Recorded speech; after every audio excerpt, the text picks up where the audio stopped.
Look at what the groups here in this country that are really on the edge do, and then you'll realize what people will have to do once everybody is on the edge. What do illegal immigrants here in California do? They send money home. They invest in their families. That's the best thing you can invest in is human relationships, because that gives you something to fall back on. If you take care of people, people will take care of you. If you treat... This is Peak Moment.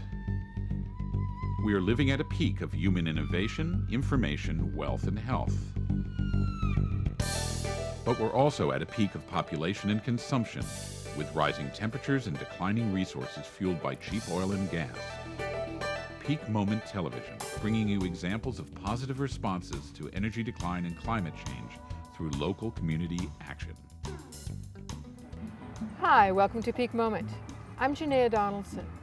My guest today has some very unique perspectives on what's happening in the American economy and the American culture. Dmitry Orlov, thank you for joining me. Thank you for having me on your show. I appreciate that. Dmitry you were raised in Russia, but then came here in your youth, and then worked here, but you've been back and forth between Russia and the United States, for some decades. Dmitry is the author of a book called Reinventing Collapse, the Soviet Example in American Prospects, which I think a lot of Americans think the Soviets collapsed and we're the superpower and we control the world and nothing like that could happen to us. You've also got a new book out called Hold Your Applause. So start us out with that perspective, your unique perspective.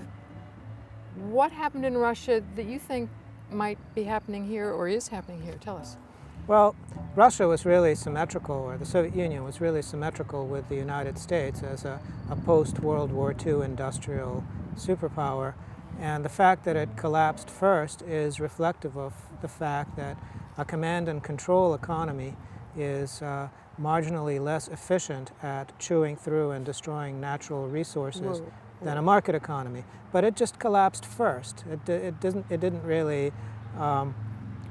it's not reflective of anything beyond some subtle differences, and the United States will collapse second. I had that realization after going back to the Soviet Union and then Russia before, during, and after the collapse. And as a result of that, I came to the realization that exactly the same thing is happening in the U.S., just somewhat more slowly. And I've gone public with that message about 7 years ago, and it was fairly well received even back then, but at this point it's almost accepted that the United States is no longer a superpower. Well, I think 7 years ago, your Reinventing Collapse was published in '08, so it was probably published before the big financial crash that suddenly exposes a lot of fragility or skeletons in the world economy. Yes? Yeah. So what I understand from you is that even though the ideologies and maybe the practices between the Soviet Union and the United States are different, but the economic reality that they're both have been living under, or we are still living under, that's the same thing. Tell us about that. It's exactly the same. It's reliance on science and technology and technological progress, which allows you to eat through natural resources faster and more efficiently. But it doesn't really change the picture. And the Soviet Union ate through its motherlode of natural resources somewhat faster than the United States. Now, once the expansion of growth and the use of natural resources comes to a stop or peaks, the only thing that can happen after that in an exponentially expanding economy is the taking on of debt faster and faster. So the Soviet Union went bankrupt and collapsed, and the United States is going bankrupt and collapsing. So that's kind of similar. It does look that way. Back a second, exponentially growing economy. Just give us a little sense of, that's what they both shared in common. What does that mean? Well, exponential growth results from basically charging for the use of money, for setting an interest rate on money. Okay. And that locks you into a mathematical function, which is basically debt raised to the power of time. That's exponential growth. Okay. It outpaces every physical process. short of, say, a nuclear explosion. So we cannot keep up with this increasing debt load that, you know, Well, is no hitting one the can. headlines all the time. I mean, the Yeah. world can't. Nothing can. It's a physical impossibility. Collapse is baked into that equation. It's guaranteed. And so we are past the first stage in the United States, which is increasing the use of natural resources until they peak.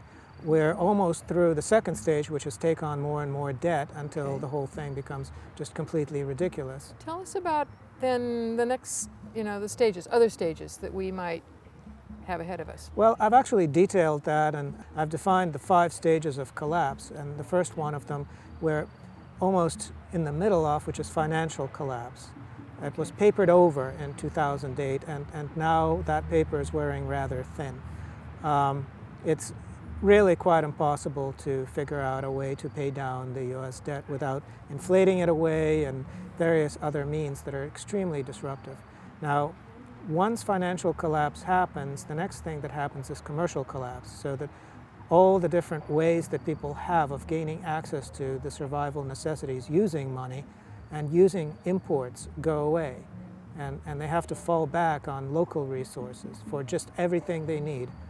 And usually the thing that happens along with that or right after that is political collapse, where basically there's open revolt, government loses all authority, and the country splinters and falls apart through secession movements. We're seeing sort of the beginning stages of that, where people scratching their heads and thinking, we don't think Washington is on our side anymore. Yeah. Do we need them? Yeah. California could do a lot better as a separate country if it stopped paying the federal taxes Oh my goodness. and following federal Yes. mandates. Yes. And that is occurring to more and more people. So this is following the same trajectory as the Soviet Union. Did you cover all the stages? Well, the next 2 stages are generally avoidable, which is social and cultural collapse, where social institutions fail, churches, charities, whatever remains. And then cultural collapse is really where people fall apart themselves, families fall apart, etc., because of the hardship they experience. And those 2 stages are generally avoidable if one tries hard enough. Now, the problem is that in a lot of places in this country, social and cultural collapse have already run their course. They're already happening. That's right. So that is right now looking better than it really is because of the financial infrastructure, because of commercial access, and because of political stability. If you take those 3 things out, then what's left in a lot of places? Nothing. I want to go back to the commercial stability question, because that struck a chord of fear right there in my heart when I thought of if the way that we normally get our food, our you know, the real necessities, water, you know, collapses. I feel like we aren't terrifically prepared in our culture, in American culture, with backup systems for doing that.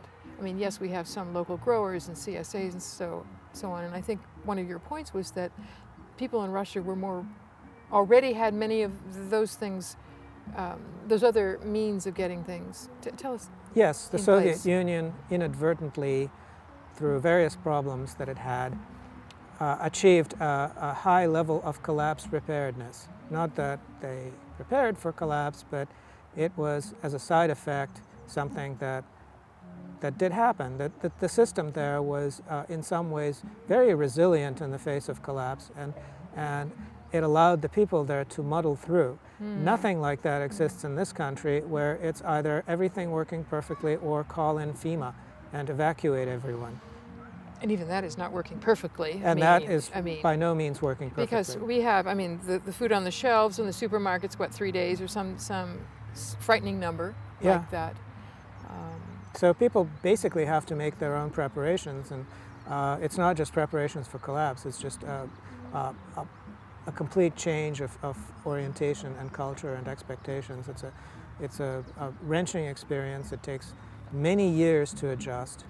You have to become a different person. It's not just you behave a little bit differently. Your culture changes. Your circle of friends probably changes. You reshuffle your family life. It's a wrenching change. And I think the good news is that it's not too late to do that. Our Peak Moment viewers will be relieved to hear that. what can they be thinking about and doing? Both on that level, how do you be prepared for things that may be wrenching? And also the practical sides of, okay, if you don't want to rely on a very vulnerable, not very resilient system, what can they start to do for themselves? Well, let's start with what they can start not to do. There's this fictional notion of success that exists in the United States, which is in most forms completely indistinguishable from complete and total failure.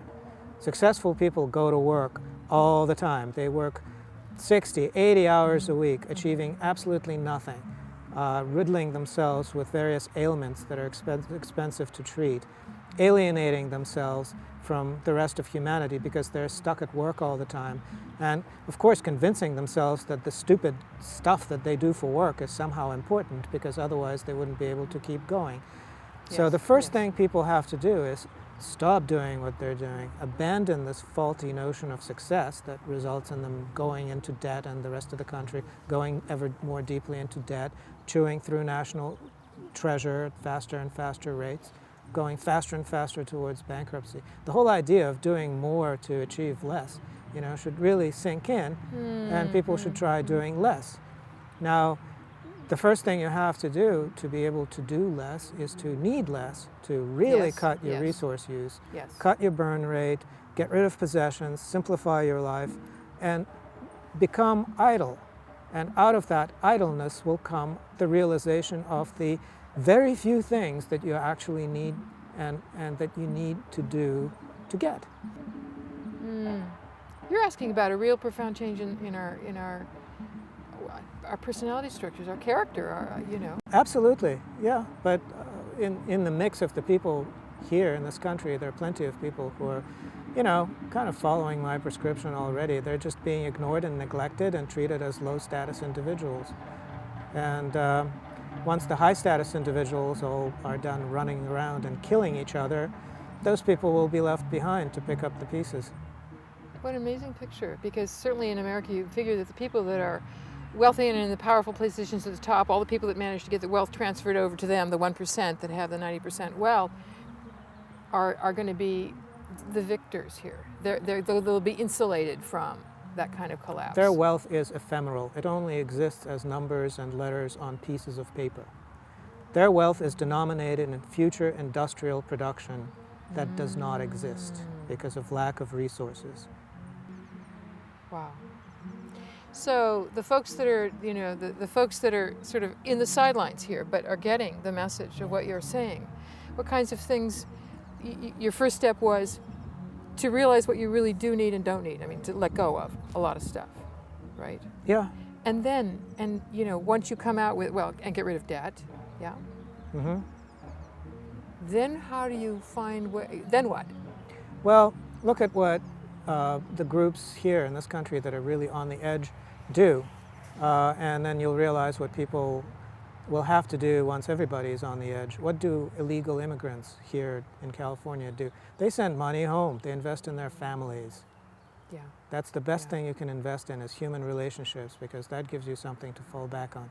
Yes. If you take care of people, people will take care of you. If you treat people who don't have a full-time job as second-class individuals, then you, once you don't have a job, will be treated as a second-class individual. I see that here in California, with a large Hispanic population, I see that their communal sense is strong right here in the midst of American culture. I mean, I see them, taking care of each other's babies and, cooking for each other and all kinds of things that I don't see in the white of the culture in the mainstream, or certainly as the media presents it and so on. They're there. They're going to, they're finding work for each other. And well, the path from here to there is very important. Look at all the things that you pay for. Figure out a way to get them from people for free. So you pay a babysitter, try to do a barter arrangement with the babysitter or the babysitter's family. Simple things like that. Don't pay for the things that people around you could do for you for free in exchange for things you could do for them. So increasingly think about both with the skills you have or the things that you have or the things you can produce that are your currency, I guess. Your currency, what you have to offer. You've also today you did a presentation and you talked about economies, sort of turning our way of thinking about our economies on their head, Yeah. which I find really intriguing. Can you tell us some about?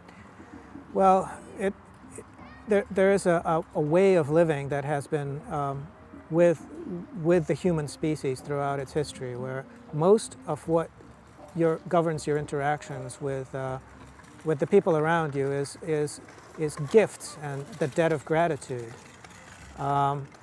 You get everything for free. So, for instance, you're dealing with your own children, and you give them all kinds of presents while they're growing up, and then as you grow old, they start giving those presents back. That's true. Recompensing you. That's the intergenerational contract. Similar contracts exist between peer groups and neighbors and neighboring villages and all sorts of things. They share the bounty in various ways without resorting to commerce. Now, commerce is really important when you want to earn coin in order to pay taxes, because there's an empire ruining your life. But other than that, you don't really need money. So that's true, because if somebody's bringing something exotic from another country, like salt, if you're inland and you don't have salt, you'll trade them for something they don't have, like venison or whatever it is. Exactly. So there are all kinds of tribute. symmetrical arrangements that are possible to compensate people for helping you without resorting to coin of the realm. So that's the typical, analogous to a food pyramid. This is a typical sort of relationship pyramid where you have, at the base, you have family and friends and neighbors, and then at the very top you have strangers that you trade with. So the base that you put most of your energy into, is that what I understand? Is Yeah. that the most of your transactions, are the relationships that are closer to you. Yes. And at the top of the pyramid, very few. Yes, a few luxury goods, a few little imports, that thing for the special occasion, some silk for a wedding gown. That is not the Walmart model here. Well, the that's what Walmart we're model getting is here. basically how to go bankrupt when you can no longer go deeper into debt. That's the Walmart model. You take everybody's job, you offshore it, you flood the local market with imports, and then wait for everybody to go bankrupt so that you can close the Walmart, and then nothing's left. And meanwhile, you have destroyed the little stores that were providing all of those things to that community, and they're all walled up. Exactly. Now, you can't compete with the Walmart model by opening a business, but you can compete with it by not opening a business. Dimitri, I thank you for that, because I've been, I really love the local business model, and I'm thrilled to have local businesses happening. And I think, but at this point, at least, they can't compete. Yeah. But you're saying you don't even step to that level. You just come down to the gift, try as much as you could, the gift and barter economy. Yeah. Well, as a business, Walmart and the financial institutions that sustain them have pretty much cut off their oxygen supply. So you can't really compete with them on that basis, but the only thing you can do is say, well, we don't need your oxygen, we make our own. Yes, okay. How, I understand the notion here of beginning to create more of those barter gift, relationships. But I still picture people saying, I still depend on the supermarket. I mean, I may be able to, my neighbor is has chickens and I can get some eggs from her, but that's, a tiny bit of even if I've pared down my needs. What other ideas can you give people? Well, let's say you go to the supermarket to buy meat. Well, don't eat meat. That's pretty simple. That's one. Switch to rice and beans, and raise some rabbits. They're easy to raise. A lot of it has to do with lowering standards, with expecting less physical comforts. So if you're willing to lower your standards and live with less, it's much easier than if you want to perpetuate this model by other means. One of the things that really confines people is the American house, with all that it comes with, central heating and air conditioning, and plugged into the electrical grid and the sewer, or a septic tank, which is kind of an expensive thing, and all of those other trappings that are requirements that aren't really all that necessary in order to survive. So if people can simplify their living arrangement, especially in a way that doesn't require rent or mortgage, then they end up very far ahead, and they get a lot of room in which to play and try things and experiment. But if they're roped into the structure where you need a car and a house, and therefore you need a job, then you, first of all, have no money, and secondly, you have no time because you're busy paying for all of this. That's true. So any way to opt out of the American dream that people can find is a really good idea, because that dream is actually more of a nightmare with each passing day. I think more and more people are realizing that with the foreclosures and the levels of debt, that nightmare, and they're trapped, and they have to be the jobs they can get, and so on. Certainly at some point we do run against regulations that don't permit that. You know, a little cabin that doesn't have a way to deal with wastewater is not legal in this county, for example. So I'm sure that there's going to be a lot of, under the radar. Maybe some people may need to step out of that system, or at least until the system can relax and permit living at a lower standard. Well, if you don't have a toilet, then you don't generate wastewater.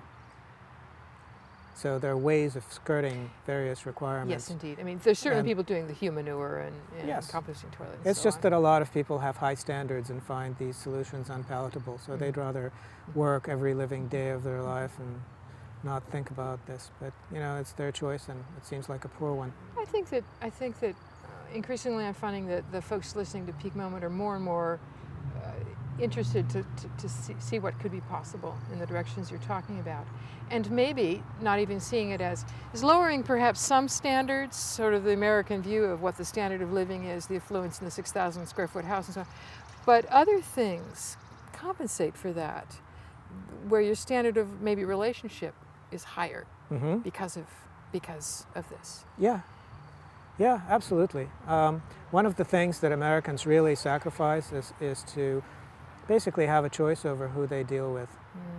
They deal with random people all day, and they expect nothing of it, whether those people are sympathetic or interesting or what.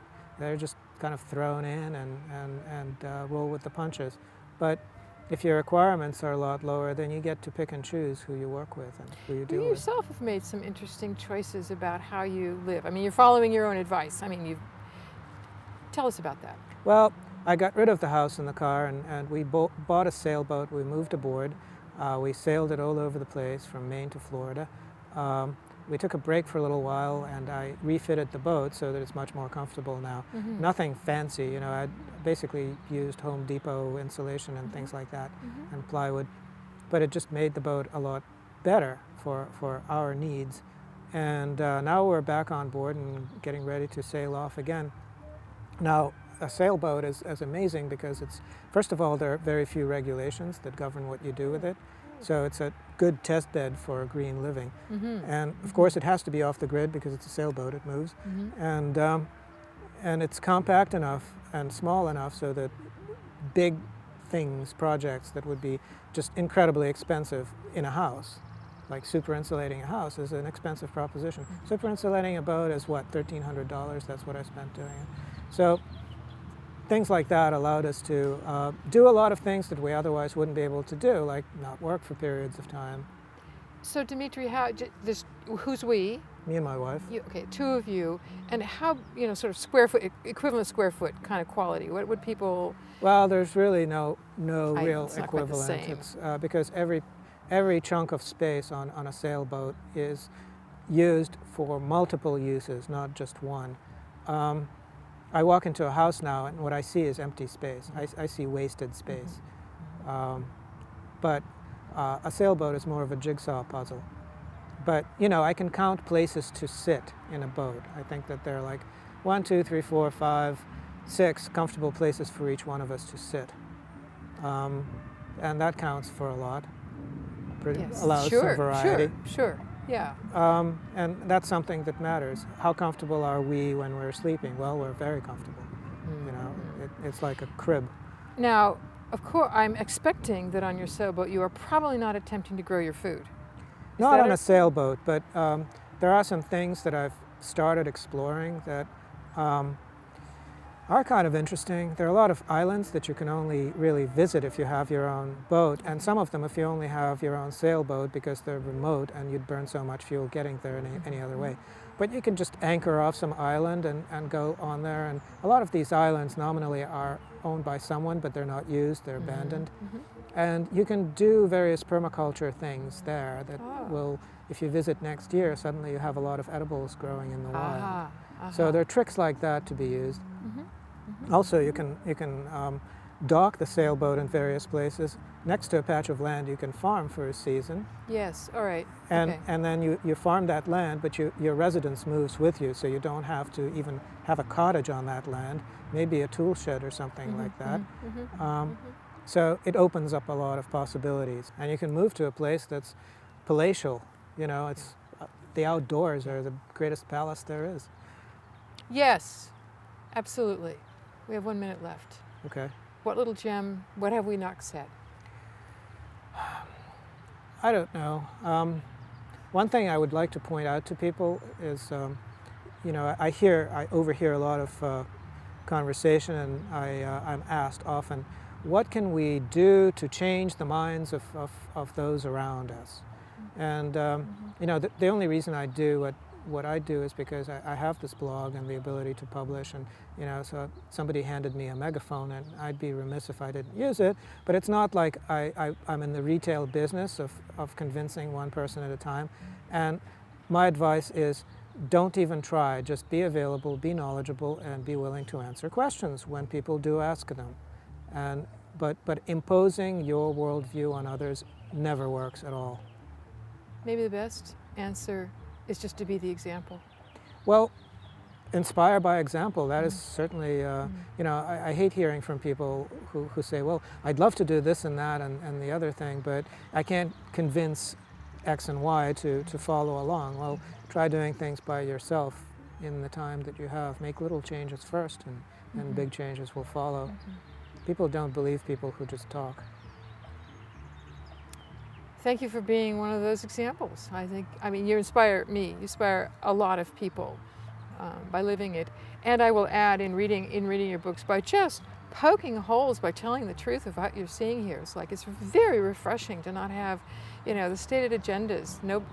Nothing's perfect. I really appreciate that. Thank you for joining me. Thank you. You're watching Peak Moment. I'm Janaea Donaldson. My guest today is Dmitry Orlov. Will you join us next time?